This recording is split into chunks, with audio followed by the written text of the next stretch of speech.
The data were very mixed, frankly. There were essentially 2 good studies in rats, each of them taking a standard smartphone, putting it under a rat's cage, and then looking at some metrics related to testicular health, sperm health, etc. One showed increases in testosterone, the other showed decreases. So it was kind of a disappointing situation. So I would present both. Now there is an extensive meta-analysis. I can send you this for the show notes if you like. An extensive meta-analysis of dozens of studies. I'll add it to the next reprint of the 4-Hour Body.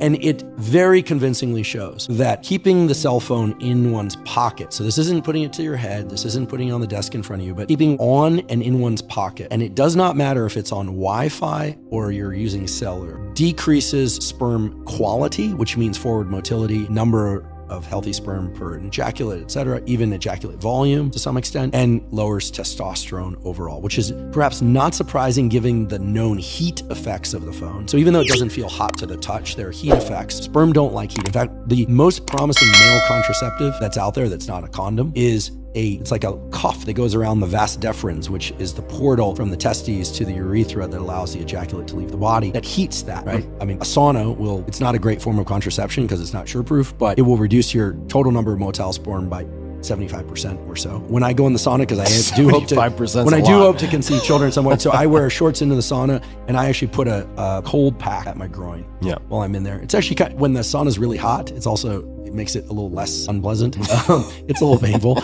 but you definitely don't want to do that on bare skin. I'm chuckling too, but heat is part of the problem with the cell phone, but it turns out, yes, and here people are going to think I'm a crazy person, but they might think that already. The EMFs, that business is real.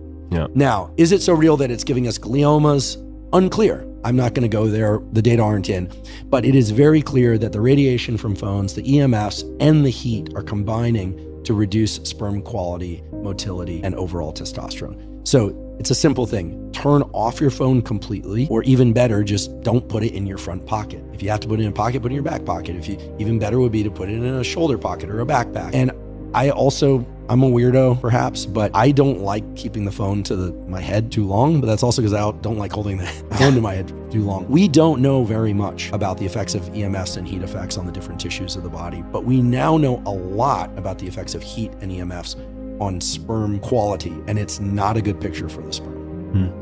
Where does airplane mode fit into this equation, if at all, in terms of between on and off? I mean, does it prevent or mitigate some of the effects? It seems to. Yeah. It seems to. Here's what's really scary about this meta-analysis. Their conclusion is that the total amount of time spent with the phone in the pocket is not a strong determinant, that it's not all or none, but that the threshold beyond which you start seeing these damaging effects is pretty low.